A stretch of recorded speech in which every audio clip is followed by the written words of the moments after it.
네, 인사드리겠습니다. 마라나타. 예, 유튜브의 요절 영상을 보면서 두 가지를 느꼈습니다. 하나는 우리 작은 입술로 하나님을 찬양하는 모습이 너무 아름답다. 그러한 생각이 한번 들었고요. 또 하나는 어떻게 그걸 애울 수 있을까? 제가 요즘 부쩍 느끼는 것이 제가 금붕어가 되는 그런 느낌을 굉장히 많이 갖습니다. 분명히 이렇게 말씀을 전할 때 요절을 외워가지고 전하는 것이 덕이 될 텐데 외웠는데 자꾸 까먹어요. 생각이 안 나요. 3초 가는 것 같습니다. 그런 것을 보면서 역시 우리 유튜브 학생들이 정말 마음을 다해서 요절 말씀을 외웠거나 그런 점을 다시 한번 느끼게 됐습니다. 우리가 지난 석 달간 그리스도인의 최상의 의무 예배라는 책으로서 그런 교리적인 측면에서 교제를 나누었습니다. 네, 오늘은 그의 실질적인 적용에 있어서 적용적인 측면에서 한번 교제를 하려고 합니다. 올해가 이제 제가 마지막으로 말씀을 교제하는 그러한 마지막 시간입니다. 저희 자매는 저한테 항상 하는 말이 있습니다. 남을 판단하지 말라고 그런 말도 아니고 말씀을 자주 하시는데 네, 제가 누구를 판단하기 위해서 이런 교제를 하는 것이 아니라는 말씀을 먼저 말씀드리겠습니다. 그리고 제가 레위기를 쭉 읽다 보니까 다른 것은 다 안 들어와도 딱 하나가 들어오더라고요. 7년째는 안식년이라. 제가 2013년도 11월 23일 날 처음 강단에서 이렇게 교제를 시작했더라고요. 그러니까 딱 6년이 지났어요. 이제 내년이요. 이제 7년째가 들어가는 것 같습니다.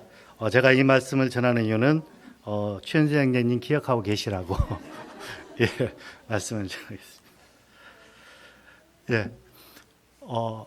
우리가 카페라이터의 문구는 좋은 문구 같은 경우는 우리가 쉽게 마음에 들어오고 오랫동안 이렇게 기억에 남는 것을 보게 됩니다. 저희 자매가 다니는 참 좋은 은행 IBK에서는 기업이 살아야 경제가 산다. 이러한 카페라이터 문구로 광고를 했던 것이 기억이 납니다. 그래서 오늘 저는 예배가 살아야 가정과 교회가 살 수 있다. 이렇게 한번 말씀을 좀 드리고 싶습니다. 제가 주제의 말씀으로 예배의 기쁨을 회복하라 이렇게 했는데 제가 좀 더 한 구절을 넣고 싶었습니다. 넣고 싶었는데 뭐냐면 입술을 열어 예배의 기쁨을 회복하라 이렇게 한번 정하고 싶었습니다. 하지만 제가 또 판단이 되는가 싶어서 예. 그리고 이제 부제로 나는 예배를 드리는 자인가 보는 자인가 이렇게 잡았습니다. 예, 오늘의 교제 목표는 나는 예배를 드리는 자이다. 그리고 핵심 내용으로서는 받으신 제사와 받지 않으시는 제사. 두 번째, 왜 입술을 열어 예배를 드려야 하는가. 이게 오늘의 핵심 내용입니다. 예, 우리가 예배가 중요하다 말을 많이 합니다. 예배가 왜 중요하냐면 창조의 목적이자 구원의 목적입니다.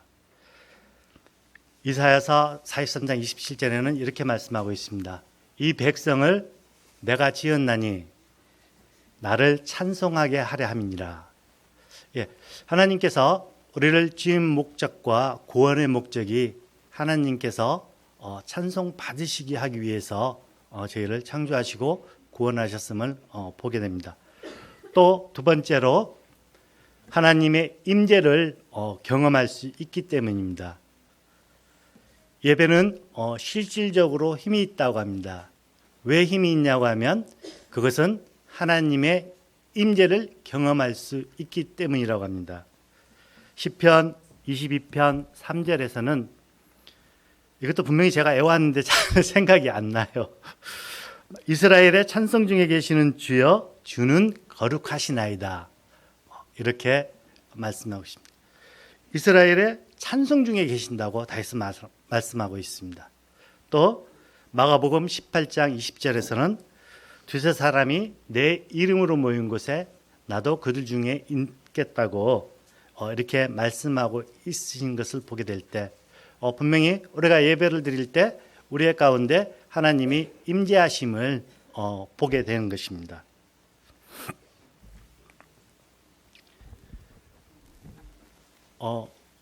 이건 너무나도 유명한, 그리고 유치부부터 주일학교부터 항상 들어왔던 아벨과 가인에 대한 이야기입니다. 받으신 예배와 받지 않으시는 예배의 예로서 이 가인과 아벨의 제사를 통해서 교제를 하고자 합니다. 창세기 4장 1절부터 4절까지 시간이 없으니까 제가 빠르게 읽겠습니다. 아담이 찾는 동안 잠깐 기다리겠습니다. 아담이 그의 아내 하와와 동침하매 하와가 임신하여 가인을 낳고 이르되 내가 여호와로 말미암아 등남하였나이다 하니라. 그가 또 가인의 아우 아벨을 낳았는데 아벨은 양치는 자였고 가인은 농사하는 자였더라. 세월이 지난 후에 가인은 땅의 소산으로 제물을 삼아 여호와께 드렸고 아벨은 자기의 양의 첫 새끼와 그 기름으로 드렸더니 여호와께서 아벨과 그의 제물은 받으셨으나 가인과 그의 제물은 받지 아니하신지라. 가인이 몹시 분하여 안색이 변하니라. 너무나 잘 알고 있는 말씀이시죠. 저는 이 가인과 아벨의 제사를 통해서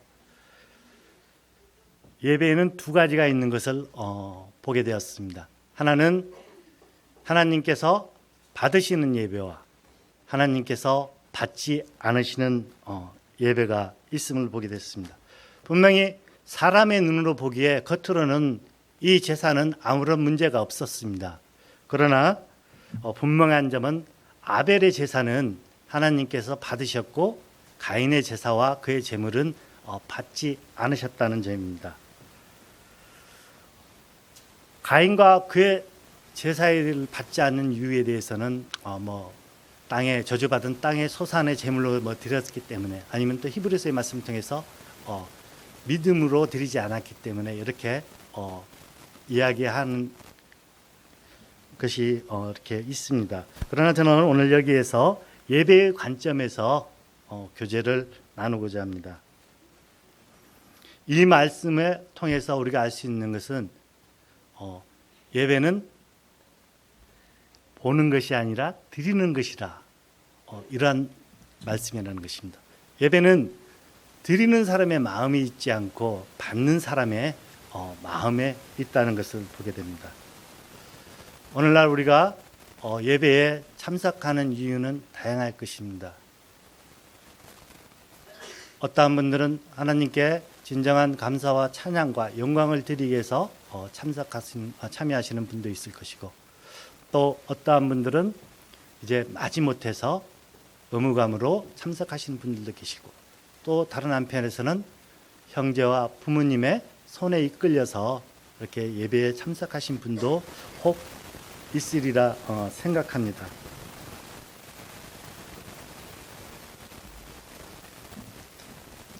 그럼 하나님께서 받지 않으시는 예배는 어떤 것이 있는가 한번 보도록 하겠습니다. 저는 먼저 형식적인 예배 이렇게 한번 정해봤습니다. 여기에는 의무감으로 나오는 예배 또는 손에 이끌려서 나오는 예배, 이것도 포함될 것입니다. 여기 그림에는 세 가지의 모습이 등장합니다. 옆에 우리 여자친구는 휴대폰을 열심히 만지고 있고, 가운데 앉으신 분은 졸고 있고, 그리고 맨 마지막에 계신 분은 이제 딴 생각을 하고 있는 모습입니다. 이들의 모습을 보면서 예배에는 참석했으나 그 마음이 다른 곳에 가 있는 것을 보게 됩니다. 이처럼 형식적인 예배, 즉 의무감이나 손에 이끌려서 나왔다는 예배를 대해서 이사야서에서는 이렇게 말하고 있습니다. 이사야서 1장 10절에서 14절 말씀을 보도록 하겠습니다.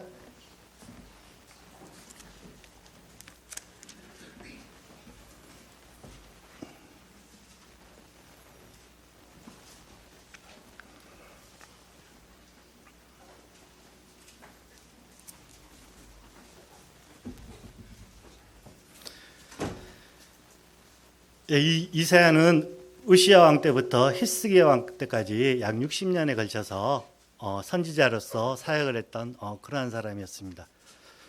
히스기야 왕 앞에 바로 아하스 왕이 있었는데 히스기야 왕의 아버지입니다. 우시야나 요담은 이제 성경에서 선한 왕으로 이야기하고 있고 히스기야 왕도 선한 왕으로 이야기하고 있습니다. 그러나 히스기야 왕의 아버지인 이 아하스 왕은 16년 동안 유다 왕국을 다스리는데 악한 왕으로 성경에서 말씀하고 있는 것을 보게 됩니다. 10절 너희 소돔의 관원들아 여호와의 말씀을 들을지어다 너희 고모라의 백성들아 우리 하나님의 법에 귀를 기울지라. 10절에서 하나님께서는 이스라엘 백성들에게 하나님의 말씀을 들으라고 이렇게 말씀하고 있습니다. 11절 여호와께서 말씀하시되 너희의 무수한 재물이 내게 무슨 유익이 하뇨 나는 순양의 번제와 살찐 짐승의 기름에 배불렀고 나는 숫송아지나 어린 양이나 순염소의 피를 기뻐하지 아니하노라. 11절에서는 이스라엘 백성들이 이렇게 불경함에도 불구하고 도덕적으로 또 부도덕점에도 불구하고 형식적으로 이러한 종교의 행위를 예식을 드렸다는 것을 말씀하고 있습니다. 순양과 번제 살찐 짐승의 기름에 배불렀고 무수한 많은 제물을 드렸으나 그러나 하나님께서 이러한 제사를 기뻐하지 않는다고 말씀하고 있습니다. 12절 너희가 내 앞에 보이러 오니 이것을 누가 너희에게 요구하겠느냐 내 마당만 밟을 뿐이다. 그들이 형식적으로 성전을 드나들었음을 보게 됩니다. 13절에 헛된 재물을 다시 가져오지 말라.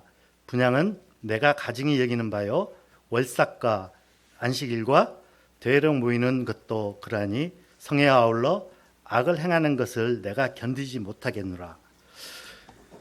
그들이 가져온 많은 재물들이 헛된 재물이라고 말씀하고 있습니다. 그것은 형식적인 것, 즉 마음에 없는 것이기 때문에 하나님께서는 그러한 재물들을 가져오지 말라고 이렇게 말씀하고 있습니다. 14절 내 마음이 너의 월삭과 정한 절기를 싫어하나니 그것이 내게 무거운 짐이라 내가 지기에 곤비하였느니라. 14절에서는 이러한 형식적인 종교적인 의식들이 결코 하나님을 위한 것이 아니라 오히려 하나님께서 하나님을 피곤하게 만드는 것이라고 말씀을 하고 계십니다. 하나님께서는 우리가 사무엘상 16장 7절에서 사울 대신에 다음에 왕을 세우기 위해서 이렇게 말씀하고 있습니다. 내가 보는 것은 사람과 같지 아니하여 사람들은 외모를 보나 나 여호와는 중심을 보느니라. 이 말씀을 지금 읽은 이사야 1장 10절에서 14절 말씀에 적용을 해보게 되면 하나님께서는 그 행위를 보는 것이 아니고 그 마음의 중심을 보시는 분임을 알 수가 있습니다. 13절의 중간에 끝에 이렇게 나옵니다. 성에 아울러 악을 행하는 것을 내가 견디지 못하겠노라. 이 말씀을 통해서 하나님께서는 이스라엘 백성들이 드린 제사를 혐오하시는 까닭과 그리고 그 대상이 무엇인가를 말씀해 주고 있습니다. 이러한 제사의 행위 자체가 아니라 제사의 근본적인 정신에서 이렇게 이탈된 외식적인 그러한 행위에 대해서 하나님께서는 혐오하신다고 말씀하고 있습니다. 그리고 12절의 마지막에 내 마당만 밟을 뿐이다 이렇게 말씀하시는 것을 보면서 이들이 하나님에 대해서 나에게 보이려고 나온다 이런 말씀을 하시면서 이것이 마당만 밟는 그러한 제사임을 우리에게 말씀하고 있습니다. 우리가 우리의 마음 가운데 하나님을 경외하고 하나님께 영광과 찬양을 드리기 위해서 예배에 나오지 않고 단지 시간이 되었기 때문에 의무감으로 예배에 참석을 하고 또는 손에 이끌려서 이렇게 예배에 참석하신다면 이와 같이 마당만 밟는 그러한 예배가 될 것입니다. 두 번째, 받지 않으시는 예배의 예입니다. 자원함이 없는 예배입니다. 말라기서에 보면은 말라기서는 하나님이 이제 이스라엘 백성들에게 마지막으로 말씀을 하고 계시는 성경입니다. 그러나 이 말라기에는 하나님께서 참 통탄한 모습으로 말씀하고 있음을 보게 됩니다. 이들의 마음 가운데 자원함이 없기 때문에 하나님께서 이렇게 말씀하고 있음을 보게 됩니다. 말라기서 1장 13절 한번 보도록 하겠습니다.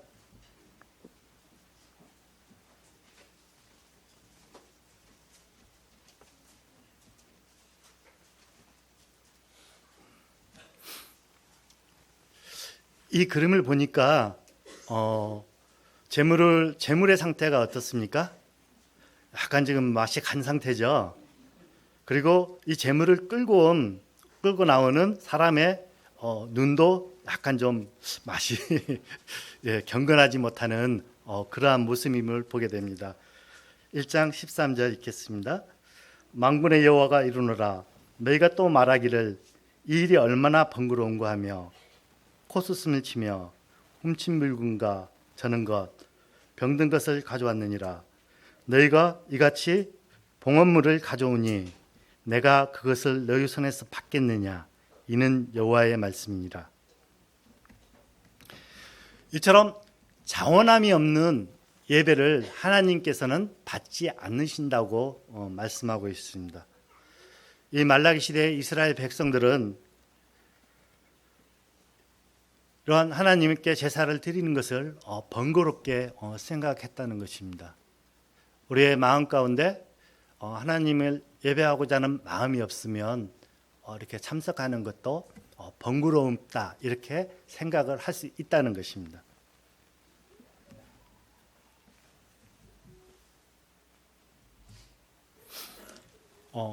그렇다면 왜 예배의 회복이 중요한가? 예배의 회복이 중요한 이유는 예배는 변화된 그리스도인의 신앙의 열매이기 때문입니다. 우리의 믿음의 열매는 무엇입니까? 구원입니다. 이처럼 그리스도인의 신앙의 열매는 예배입니다.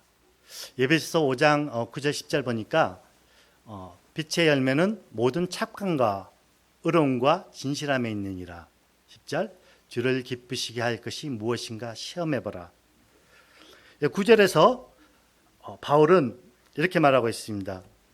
그리스도와 연합함으로 말미암아 변화된 그리스도인들에게 삶에는 열매로 그 증거가 되어야 한다고 말씀하고 있습니다. 그 열매의 증거는 착함과 어려움과 진실함이었습니다. 10절에서는 그리스도인들이 하나님을 기쁘게 하기 위해서는 무엇인가 시험해 보라고 말하고 있습니다. 시험하다 여기서 말은 증명하다 이러한 의미를 갖고 있습니다. 저는 이것을 예배로 한번 바꿔봤습니다. 9절에 빛의 열매는 예배에 있느니라. 하나님이 기뻐하시는 것이 무엇인가 시험해봐라. 이 시험을 예배로 한번 바꿔봤습니다. 왜냐하면 우리가 하나님을 기쁘시게 하기 위해서 할 수 있는 가장 중요한 것이 하나님을 예배하는 일이기 때문입니다. 네 번째로 우리 교회 실제 예배의 변화에 대해서 한번 살펴보도록 하겠습니다. 특별히 저는 일부 예배를 참석하기 때문에 일부 예배를 중심으로 말씀을 하도록 하겠습니다. 떡과 잔을 나눌 때 여러 형제가 기도와 성만찬 예식에 참여하고 있음을 보게 됩니다. 주일학교 부서별로 매주 이러한 동참을 합니다. 그리고 이러한 것을 통해서 소수에서 다수로 참여하는 변화가 있음을 보게 됩니다. 먼저 주일학교 부서별로 매주 동참함에 대해서 이것이 아마 일부 예배의 가장 큰 변화라고 할 수 있을 것입니다. 전에는 소수의 형제님들이 본인은 그렇게 생각하지 않지만은 다른 사람들은 참석하는 분들은 저 형제님이 떡에 대해서 잔에 대해서 기도를 하고 잔을 나누겠지. 나는 뭐 안 해도 괜찮겠지. 이런 의식을 가지고 있었습니다. 그렇기 때문에 이제 어쩔 수 없이 장로 형제님이라는 이유만으로 집사 형제님이라는 이유만으로 떡과 잔에 대해서 기도를 하고 또 나와서 나누고 이러한 것을 하게 되었습니다. 그러나 우리 미래를 걱정하시는 송영길 장로님께서 이제 이렇게 부서별로 한 주씩 이렇게 담당한 것이 어떠냐 이러한 말씀이 부장교사에 있어가지고 이제 이렇게 한 주씩 담당하게 되면서 이제 떡과 잔에 대해서도 그리고 나눌 때에도 한 부서들이 이렇게 나와서 하게 되는 것을 하게 되었습니다. 이로 인해서 이제 젊은 청년들까지, 왜냐하면 사실 이것이 결코 쉬운 일은 아닙니다. 앞에 나와서 이렇게 한다는 것이 두렵고 아마 떨리는 그런 마음도 있을 것입니다. 그러나 우리가 그렇게 함으로써 이제 미래 세대에 대해서 교육과 훈련을 하는 것을 보게 되었습니다. 두 번째, 소수에서 다수로 참여가 변화되었다. 전에는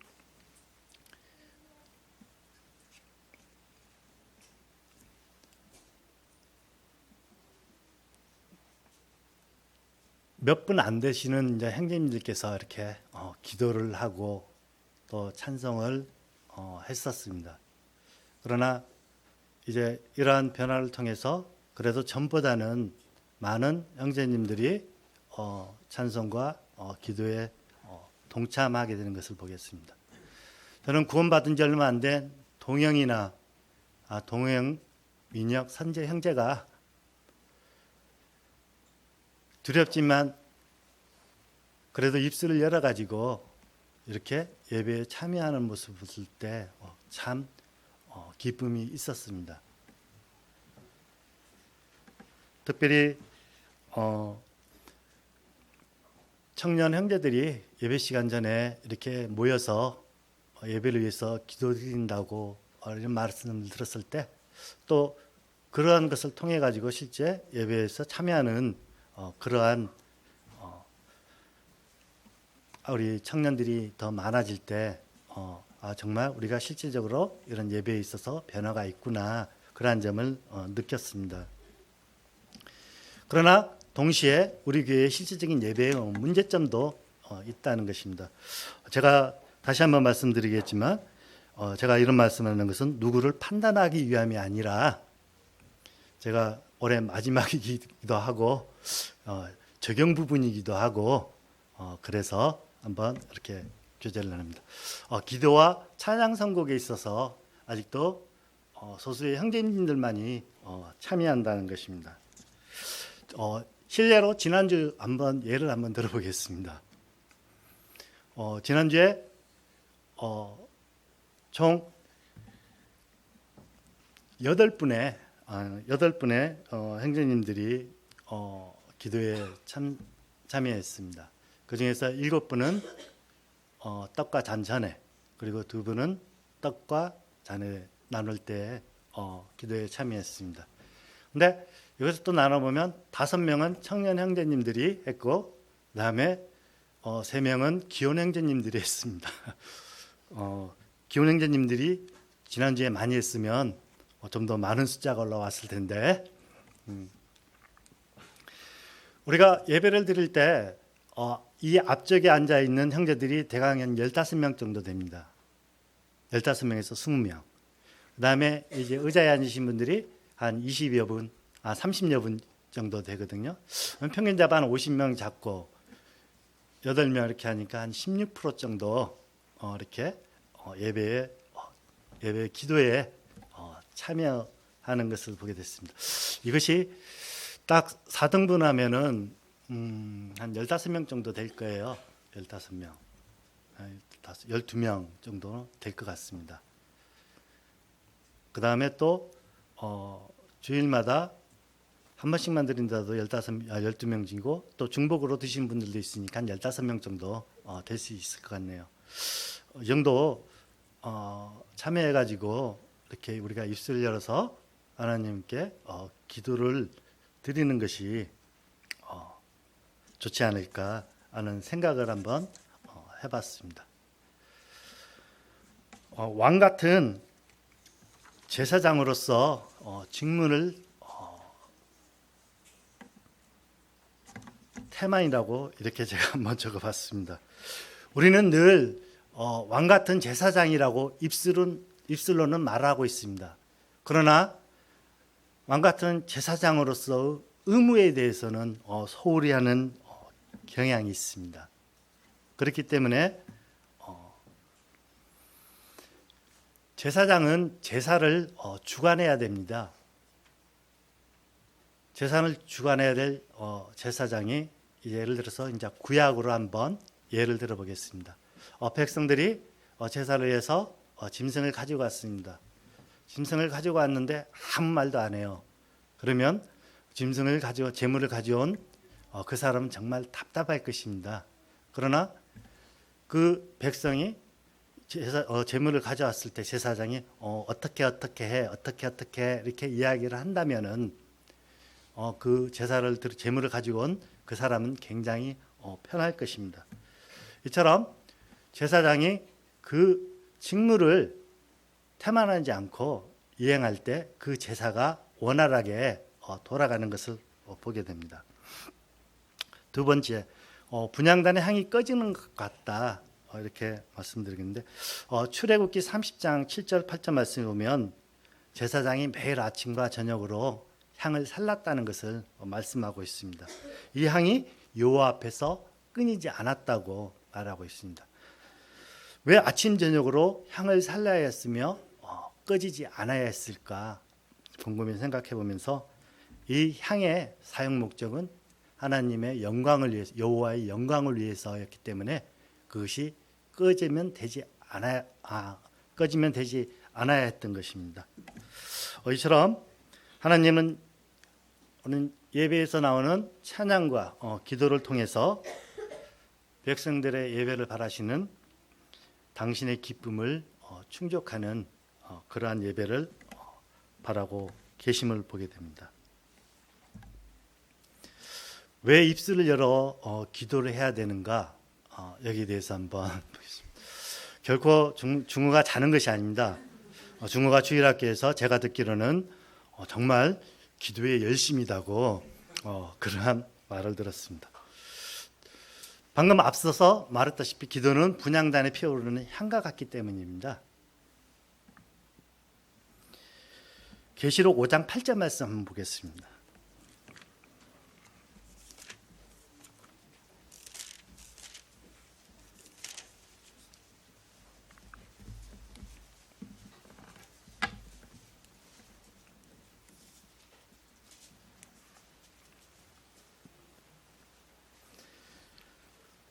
(5장 8절입니다) 그 두루마리를 취하심에 내 생물과 24 장로들과 그 어린 양 앞에 엎드려 장로들이 그 어린 양 앞에 엎드려 각각 검은고와 향이 가득한 큰 대접을 가졌으니 이 향은 성도의 기도들이라. 이 향이 성도의 기도라고 향의 재료가 성도의 기도라고 말하고 있음을 보게 됩니다. 우리가 누가복음 1장 9절에서 10절을 보니까 이렇게 말하고 있습니다. 제사장이 성소에 들어가 분향할 때 모든 백성은 그 분향하는 시간에 밖에서 기도하더니 이렇게 말씀하고 있습니다. 기도는 이처럼 소수의 정유일이 아니라 모든 백성이 드렸던 것이었던 것입니다. 기도는 이렇게 향과 같습니다. 이 향은 아래로 내려가는 것이 아니라 하늘로 올라갑니다. 이것은 곧 하늘에 계신 하나님께 연락하기 위한 것임을 보게 됩니다. 이처럼 기도는 분향단의 향과 같기 때문에 우리가 입술을 열어서 기도를 해야, 예배 시간에 기도를 해야 된다는 것입니다. 우리가 예배 시간에 예배를 드리는 것은 이 땅에 있어서 천국의 그림자이자 모형일 것입니다. 그러면 천국의 예배는 어떠한 모습일까? 앞장 한 장 넘겨서 계시록 4장 8절 9절 보도록 하겠습니다.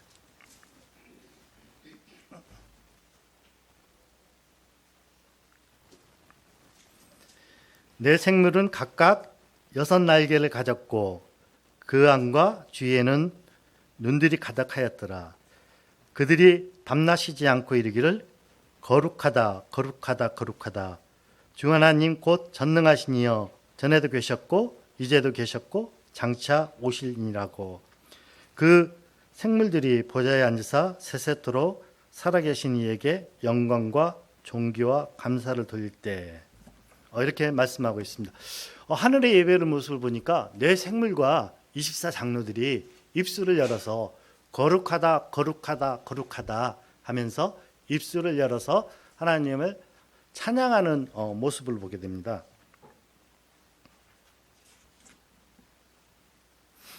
이런 하늘 예배의 모습을 볼 때 우리가 지상에서 드리는 예배도 이와 같이 입술을 열어서 하나님을 찬양함이 마땅함을 보게 됩니다. 그리고 다음에 기도는 선택의 문제가 아니다. 사무엘상 12장 23절을 보니까 나는 너희를 위하여 기도하기를 쉬는 죄를 여호와 앞에 결탄코 범하지 아니하고 이렇게 말씀하고 있음을 봅니다. 사무엘에게 있어서 기도는 은사의 문제가 아니라 사명의 문제였습니다. 그렇기 때문에 제사장이 해야 할 가장 중요한 사명이 기도임을 보게 됩니다. 우리는 때때로 기도는 사실 기도가 정말 어렵습니다. 결코 쉬운 것은 아닙니다. 특별히 입술을 열어가지고 대중 앞에서 여러 사람 앞에서 기도를 한다는 것은 정말 어려운 일입니다. 그러나 이런 예배 시간의 기도는 은사만의 문제가 아니랍니다. 이영재님은 기도에 대한 은사가 있기 때문에 하겠지. 나는 기도에 대한 은사가 없기 때문에 안 해도 돼. 이런 문제가 아니라는 것입니다. 기도는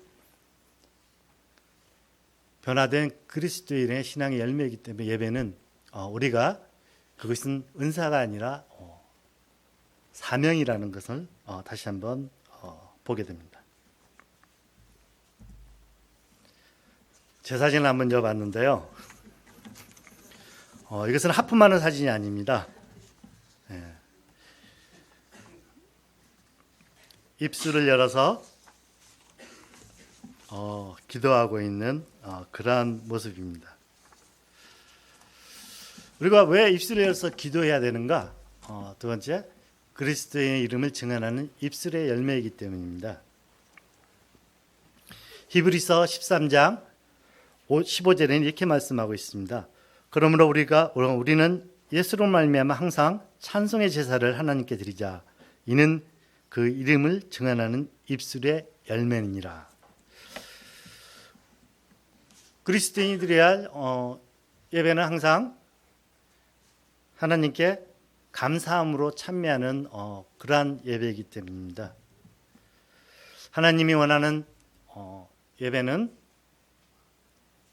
하나님 그 이름을 증거하고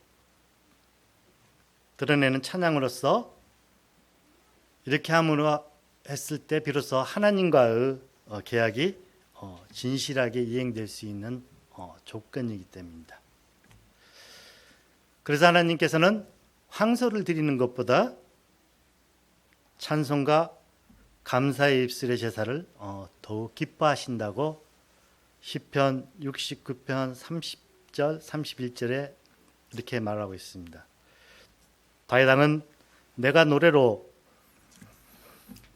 하나님의 이름을 찬송하며 감사함으로 하나님을 위대하시다 하리니 이것이 소 곧 뿔과 굽이 있는 황소를 드림보다 여호와를 더욱 기쁘시게 함이 될 것이라. 이렇게 다윗 왕이 시편을 통해서 고백하고 있는 것을 봅니다. 그다음에 세 번째로 바울의 기도에 대한 가르침입니다. 디모데전서를 보면은 그의 영적인 아들 디모데에 대해서 말씀하고 있는 것을 보게 됩니다.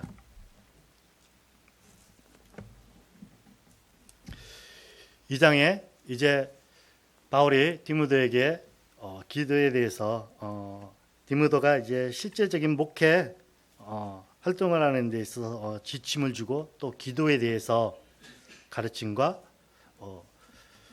자매들이 여성들이 어떻게 해야 되는가에 대한 이런 교훈들을 이 장에서 주고 있습니다. 2장 8절에 보니까 그러므로 각 처소에서 남자들이 분노와 다툼 없이 거룩한 손을 들어 기도하기를 원하노라. 이제 1절에서 7절까지 그러한 내용이 있고 그러므로 하면서 이제 새로운 주제가 도입됨을 보게 됩니다. 그 주제는 남자들이 거룩한 손을 들어 기도하기를 원한다고 이렇게 말씀하고 있습니다.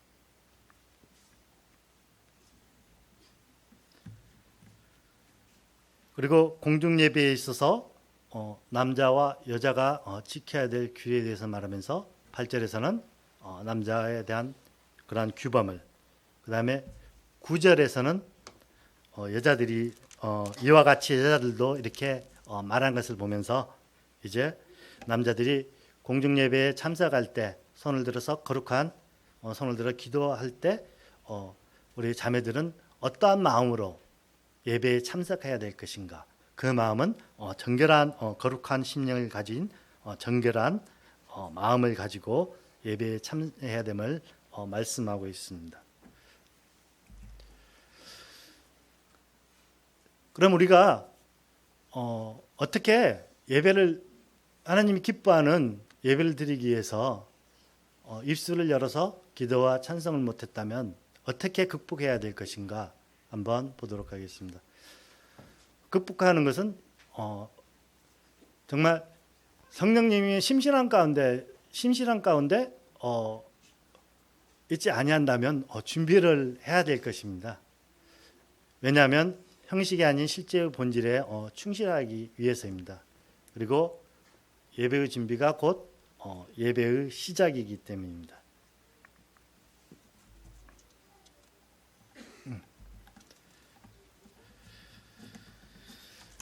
예수님께서는 이렇게 말씀하셨습니다. 영과 진리로 예배드린 자를 찾으신다고. 영과 진리로 드리는 예배는 형식적인 예배가 아니라 그 마음 중심에서 하나님께 경외함 가운데 드리는 예배이기 때문입니다. 우리가 예배를 준비해야 될 또 다른 이유는 예배 시간에 진정한 가운데서 예배를 드리지 못하고 그러한 마음 가운데 있지 않다 보니까 습관적으로 또 떡과 잔에 참여하고 있지 않는가, 이런 것을 다시 한번 생각해 보게 하기 때문입니다.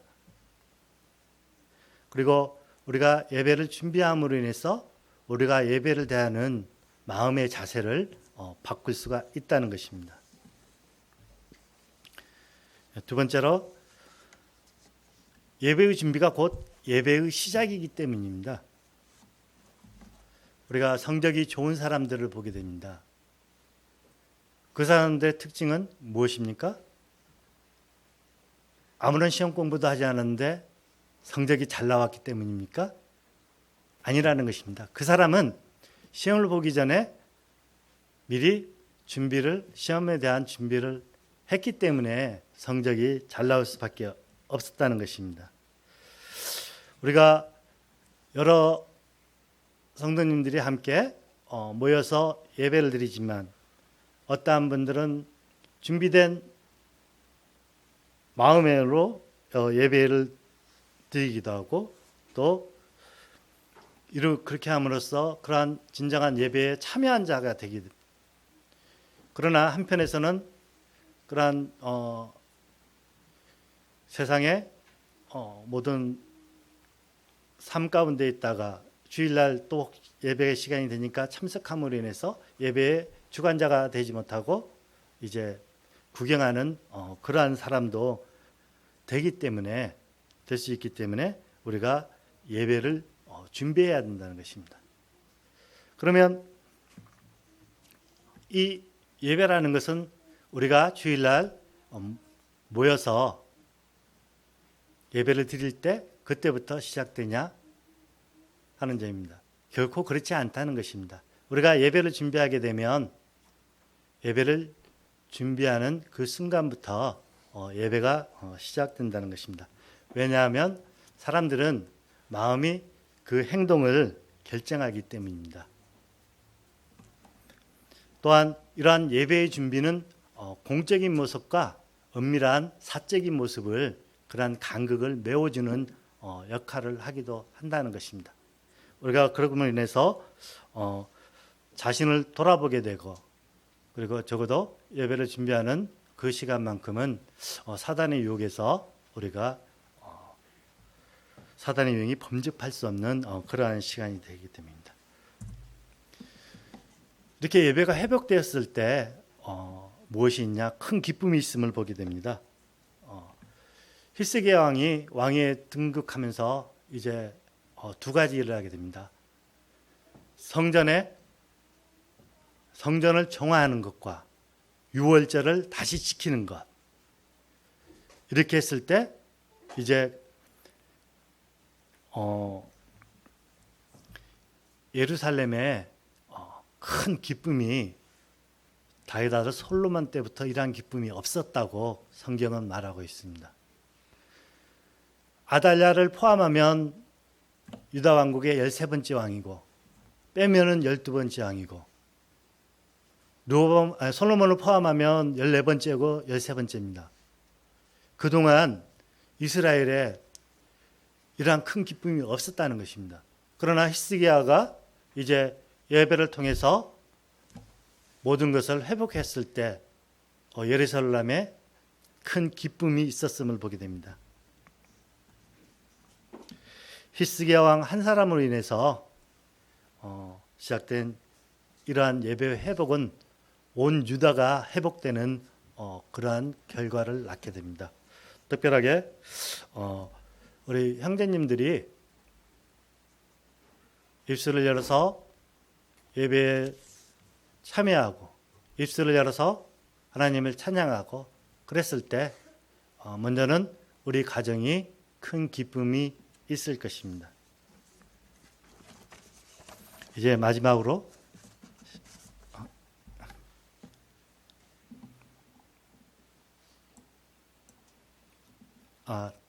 파워포인트는 거기까지가 끝이네요. 네.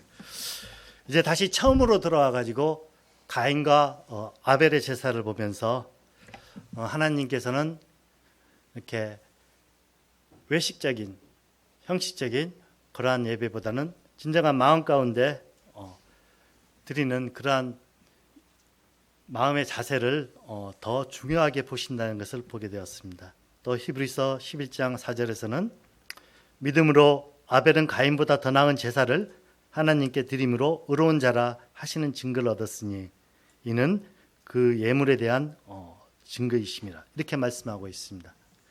비록 아벨은 가인에 의해서 죽었지만 그의 믿음은 살아있는 소리가 되어서 지금 우리들에게 교훈을 주고 있음을 보게 됩니다. 아벨이 드린 제사는 하나님을 향한 자신의 믿음을 표시한 그러한 제사였음을 보게 됩니다. 이제 제가 성경을 보면서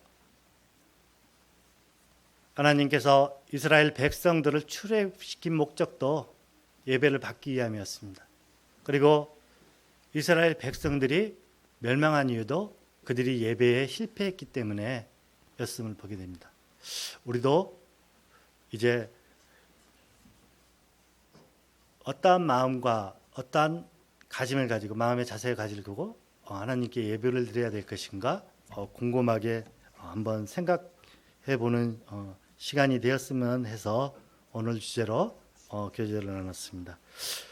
특별히 형제님들은 입술을 열어서 기도와 찬송으로서 아벨처럼 우리 믿음을 표시해보고 하나님께 보여주고 싶지 않으십니까? 이러한 질문을 마음속에 한번 무겁게 가지고 가셔가지고 아마 다음 주 예배 시간에는 풍성하게 기도와 찬양이 드려지는 하나님께서 흡족하게 기뻐하시는 그러한 예배 시간이 되리라 생각하시면서 교제의 말씀을 마치도록 하겠습니다. 감사합니다.